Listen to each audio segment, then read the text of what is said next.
这节课我们来学习一下外感风寒性的支气管炎啊。那么什么是叫做外感风寒性的支气管炎？那么外感风寒是指人体受到风和寒邪啊，就是风邪和寒邪侵入引起的一种疾病，就是冬天啊，你冬天的时候，然后你受了寒啊，我就叫风寒了。然后呢，比如说你很热对吧？你很热，突然冲了一个井水啊，我说是井水的井水哈，冲凉突然就井水也叫我们就也叫一种寒啊，风寒。再比如说。你很热，突然进了一个很低的空调房里面，我们都叫做寒邪。那么通常呢会表现出什么？恶寒发热啊，它会怕冷，它会有怕冷，然后又会发烧，会有头痛、鼻塞、咳嗽、喉咙痛。哎，大家想，这不是感冒吗？对，它有点感冒啊，就是它有怕冷啊，受了寒了，它会怕冷啊，那么它会开始发烧，然后会头痛，又鼻塞、咳嗽、喉咙痛啊。那么这几个症状和肌肉酸痛啊。那么它为什么会有这几个症状呢？是因为什么？待会我们再说哈。那么你要记得，外感风寒的一个特征就是怕冷。哎，古人就发现了啊，怕冷就有寒象哈，就是有寒象哈，就是风有寒，那么寒的我们就干嘛用热药去治它哈。那么可能头痛、鼻塞啊，头痛是因为什么原因呢？头痛的原因就是因为有寒气在这个头这个地方啊，导致它的血管收缩，然后它不通就痛啊，那它血液流经不畅就会痛啊，就流动的时候被堵了，它就会痛啊，我就讲不通的痛啊。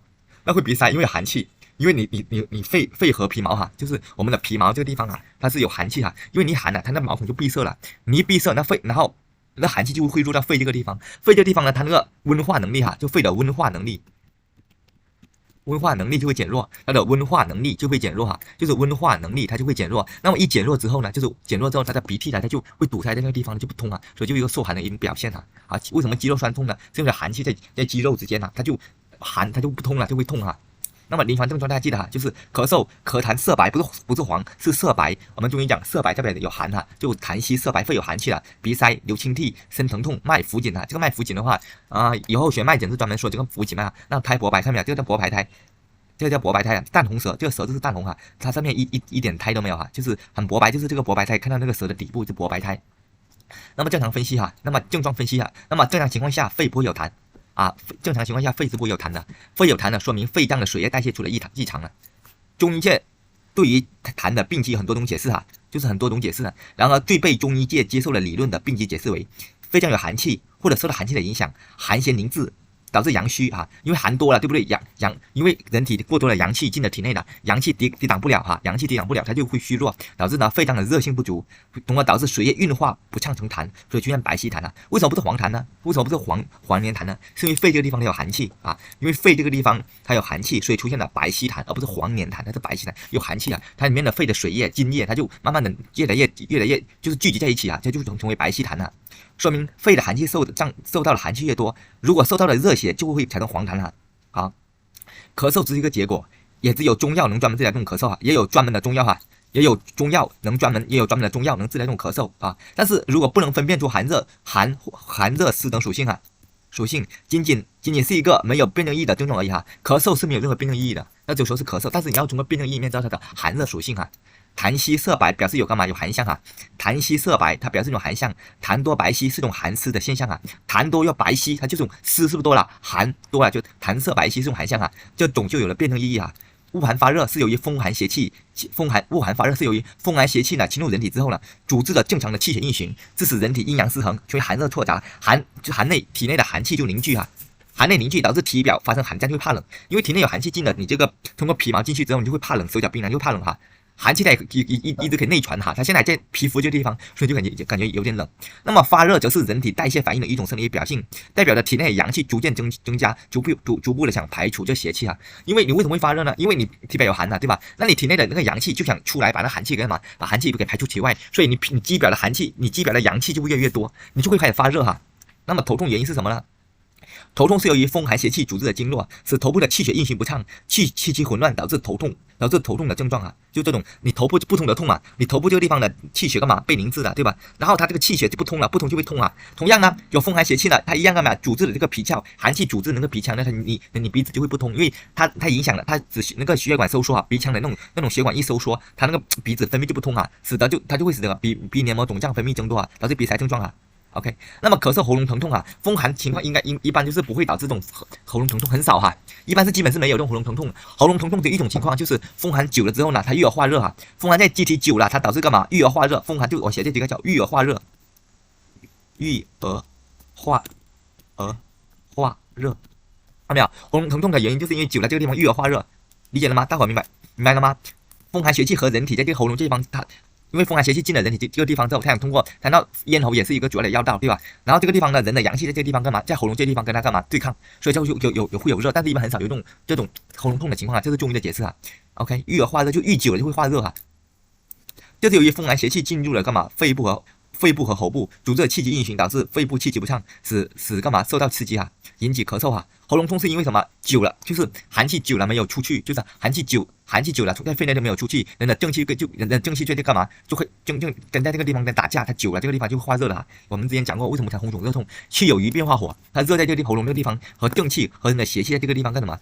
在干嘛？在打架哈。就是它就会产生喉咙痛，也就是说，人的正气在过多了，在喉咙这个地方，它热性就多了，它就会产生喉咙痛啊。那么肌肉酸痛是由于干嘛？风寒邪气侵入人体，导致肌肉表面的经络受到了阻滞时气血不通，导致肌肉酸痛的症状。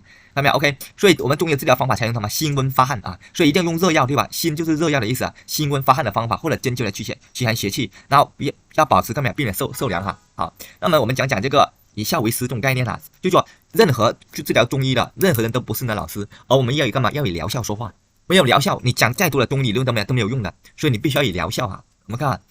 那么中医的思维方式就是什么？取象比类哈，就是取得大自然的一个什么象哈然后类比到人体这种气机里面来，然后看看大自然是这样子，因为我们人生长于大自然之间，所以大自然的规律我们移植到我们人的身上一样有它的规律都是这个道理的哈。比如说女孩子月经来的时候，都在月圆的时候快要月圆了，它就要来了哈，这就是一个潮汐一种现象它都是和大自然是第一对应的哈。然后通过取象比类呢，然后确定了用药的方向和原则哈。但这是在长期用药和治病基础上，然后它反推理论它会反推这理论的病机的，就是这个药有什么作用，这是因为干嘛以身试药，然后用了这个药，确实有这个结果了，然后干嘛反推这个病理病机就反推到它这个中医这个病机来哈，也本来说也是种自圆其说自洽的语言逻辑所以中医它是一种有时候它往往是一种自洽的，就是自己说服自己去验证自己，其实里面的逻辑是什么并不重要，重要的是什么？这个药治好了这个病，治好这个病了之后呢，那他就给自己一个自圆其说的理论了哈。比如在广东人就比如说他生病了，他总说他有湿，其实很扯淡的理论非常扯淡。因为如果你导致疾病的原因只有说是体内有湿这种情况，那我问你，那是肺有湿呢，还是肝有湿呢？所以你一定要确定个用药，所以不能说有湿重去解决这种问题哈。OK， 那么中医这种对病的解释的目的呢，就是为了干嘛？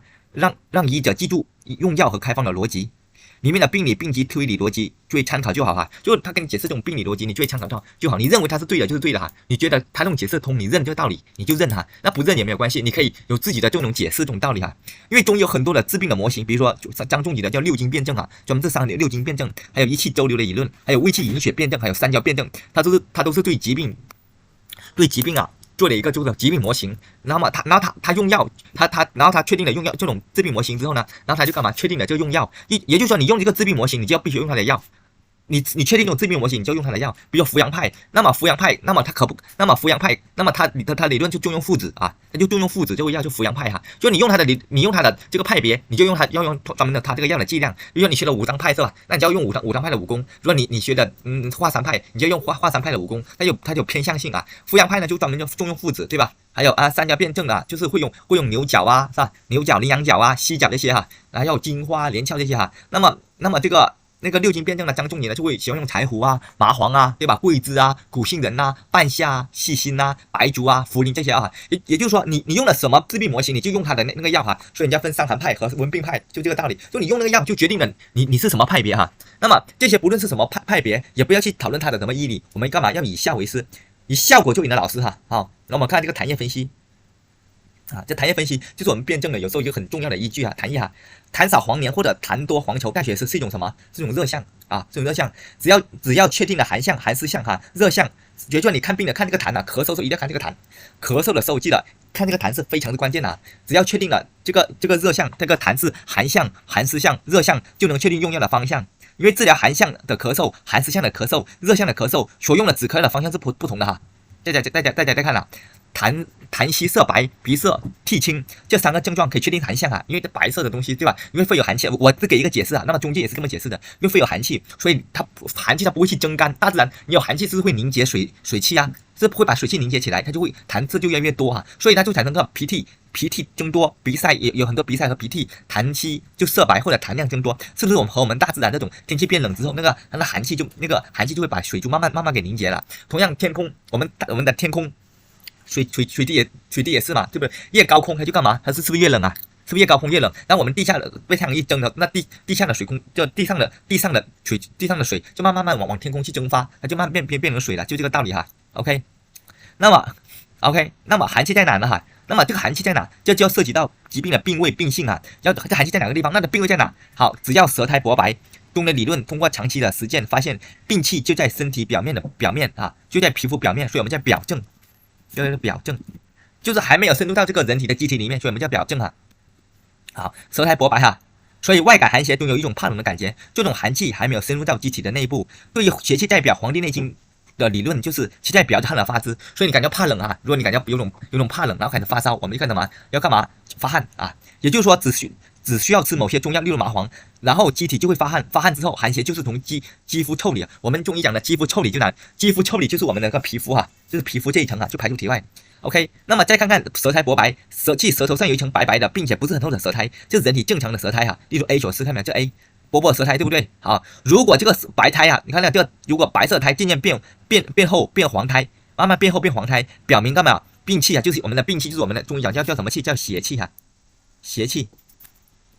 病气或者邪气逐渐进入机体，然后干嘛？开始化热啊，它开始邪气慢慢进入，开始化热啊。这时候你要清热药了啊。它开始是这种白色的，对吧？没什么反应，然后它慢慢干嘛？变得厚了，变得厚就证明什么？这个邪气干嘛？它变得比较严重了哈。然后再变成一个什么？再变成黄厚腻了，所以这个邪气就化热了哈。OK， 如果患者只是咳嗽，舌苔也正常，但你又不会号脉，如何判断是外感风寒的支气管炎，是否是外感型的支气管炎呢？很简单啦，如果天气变冷而导致小儿咳嗽，然后还是白苔，还是痰是白稀的，不是黄痰，痰质不粘，又怕冷，流清鼻涕，一直流，基本可以判断是风寒型支气管炎哈，基本上是可以判断是风寒型支气管炎这一种啊，理解了吗 ？OK， 我再说一遍哈，第一种情况啊，一哈。如果是天气变冷而导致的小儿咳嗽啊，如果是天气变冷而导致的小儿咳嗽，因为你不知道这小孩子是风寒还是风热，他有时候小孩子他也不伸出舌头给你看，小孩子是很难搞的哈，他有时候真的是不伸出舌头给你看的，然后你可以看到他可能那个痰是否是白稀的，不是黄痰哈，然后痰质也不粘，也怕冷，他也比较怕冷他，然后他怕冷会加重，对吧？我们这种情况，第二种情况就是他怕冷会加重啊。可以通过受寒之后咳嗽加重，去到暖和的地方，或者喜欢多穿点衣服，咳嗽和流鼻涕的情况就会减轻啊。那么减轻怕风去等外部动来判断了，也就是说你这个地方，如果你这里有寒啊，他一穿多件衣服或者去暖点地方，他鼻子就通了哈。所以这就是干嘛？风寒型的，对吧？风寒型支气管炎哈，所以就不能用热药了。这是风寒型的支气管炎，你就用干嘛？用热药哈。啊，你就用热药啊，你就用热药哈。如果是风热型的呢，你就用寒药啊。有是热性的哈，如果是风寒型的支气管炎，咽弓的颜色应该是淡红哈，并且颜色统一。大家看了这个地方已经干什么？已经干嘛有颜色变，所以这个地就它已经有热了，对吧？如果不明白的话，可以看到我们第1集视频哈，就是讲啊风热型或者肺热型支气管炎这个地方哈，这个地方它是已经不统一了，这个颜色已经发红了，所以这是个热症哈。所以有时候如果你细心观察，你不会号脉的话，你也可以干嘛？看这个舌头这个咽弓它是否干嘛？有没有发红啊？如果颜色是没有发，还是这种是这样子的颜色哈，就说明它是干嘛？还是风寒呐。OK， 对于风寒型支气管炎，可以用疏散风寒、宣胃止咳的方法啊。那么发散风寒的药有很多，主要用药是麻黄啊。这个地方主要用药就是这个麻黄，此药是通过发汗的形式发散体表的风寒。还有白钱啊，我有时候也会用这个药，白钱、荆芥、防风哈，都可以干嘛？用于发散风寒哈。就可以发散风寒作用，只是这些发散风寒的力量没有麻黄那么强哈，真的没有麻黄那么强。我一般就开始你要别人病好的快一点，我们干嘛就用麻黄。但是如果咳嗽的，为安全起见，还是用制麻黄哈。用制麻黄可以干嘛？它没有发烧。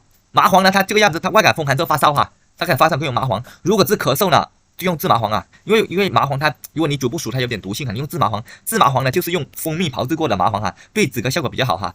那么对于风寒引起的咳嗽比较严重，可以干嘛？苦杏仁、紫菀这些药哈。苦杏仁、紫菀这些药风寒呐，紫菀就用于风寒咳嗽哈，苦杏仁这种用于风寒咳嗽也可以用啊。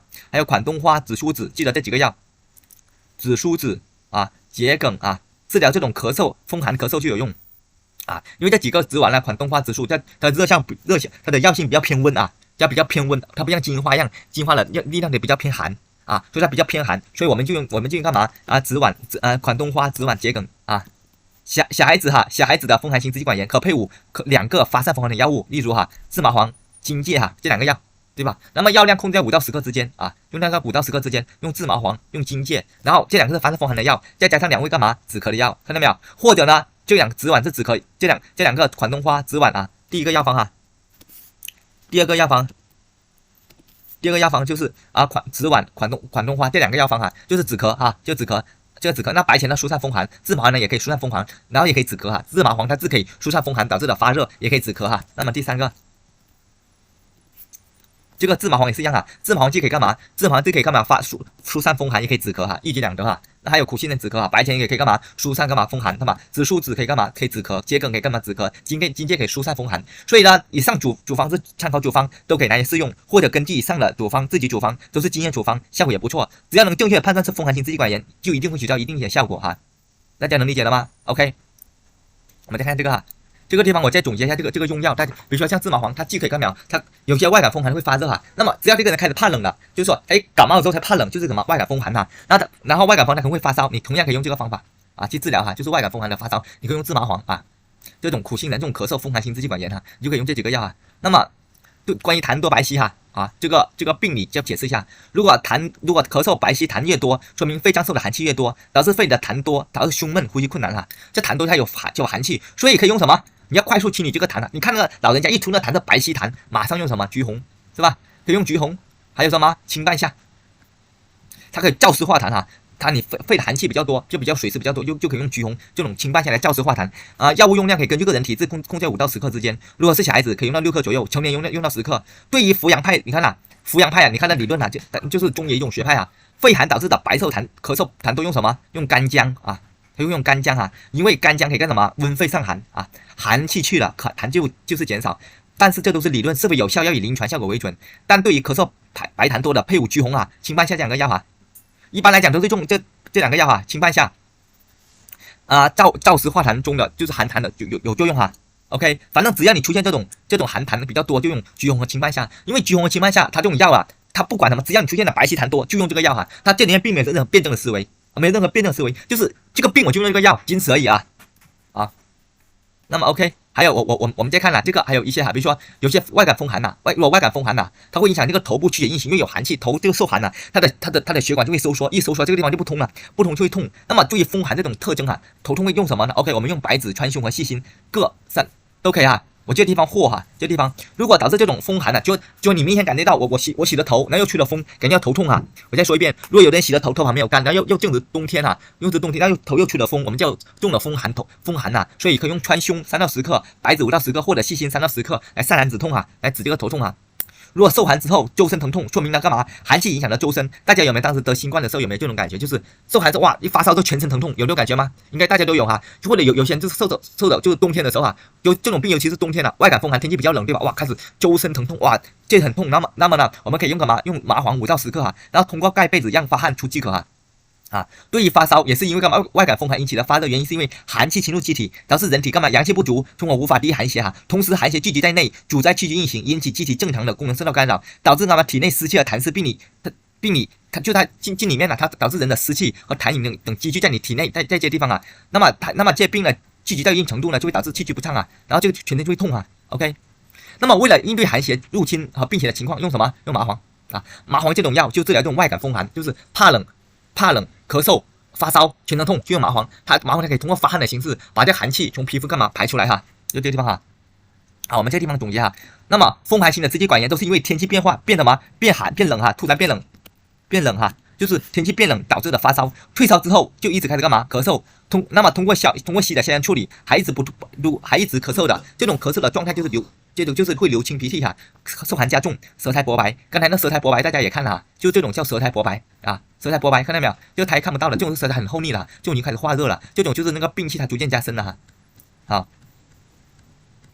我们继续那么基本可以确定风寒未除导致的咳嗽那么你怎么知道这风寒未除呢？为什么？天气变冷之后，你天气变冷，突然干嘛？那发烧退烧，小孩子嘛，都退烧之后开始咳嗽，对吧？那咳嗽如果他的痰是什么？如果他的痰还是流清鼻涕，然后他的痰还是什么？它是白色的就可以用芝麻黄、苦杏仁这几个药我写在这里我标注一下，就用芝麻黄、苦杏仁、荆芥、款冬花。款冬花是止咳的，麻黄呢是可以干嘛？又可以散寒，对不对？又可以止咳，散寒可以止咳，因为你肺里面有寒气，我要通过那个麻黄将寒气给散出来。苦杏仁可以止咳，对不对？如果那个白芪痰多，白芪可以用橘红干嘛？5到10克哈，还有清半夏这种，好，那配伍干姜哈，这个，那么一般都这么用哈，这种。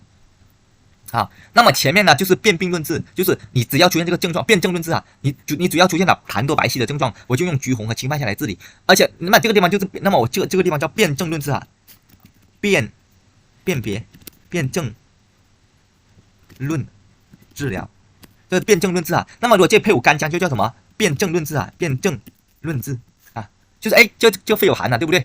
肺有寒了，我就加点干姜啊。其实干姜能不能去痰呢？其实干姜它本身也能去那个痰的，但是中医认为它是一个热药啊，可以温肺的药。那么它其实给的是一种解释而已，对不对？你就它肺有寒，那这个地方啊，那我这个地方也可以这个解释的嘛。那么橘红也是个热药，那么它也可以清除那个肺寒，并且那你这个也解释得通，对吧？其实这个橘红的本身就这个症，你咳嗽痰多白稀的，就用橘红清半夏燥湿化痰，把它痰给去掉就可以了。那干姜是个热药，对不对？它是个温里药，就是你肺有热了，那它是不是顺便也把那个痰给干嘛？给清除掉了哈？那么就是这种理论的这种增加就是温里药这种概念是那种扶阳派提出来的哈，就是扶阳派他怎么认为呢？就是因为现代人呐，他阳气不足哈，他总是阳气不足哈，因为有空调吹啊或者好动自己的阳气啊，所以扶阳派认为人体得病的原因就是因为阳气不足哈。好，那么阳气不足，他就加干姜，他觉得这干姜还有干嘛？可以温肺的作用哈。OK， 那么如果是风寒导致轻微咳嗽头痛可以加干嘛？白芷5到10克即可，或者加什么加刚才这个地方有写加什么？或者加川芎或者细辛各到5克即可啊。那么我们这视频就到这个地方啊。那么现在大家应该懂治这个风寒咳嗽了啊，谢谢。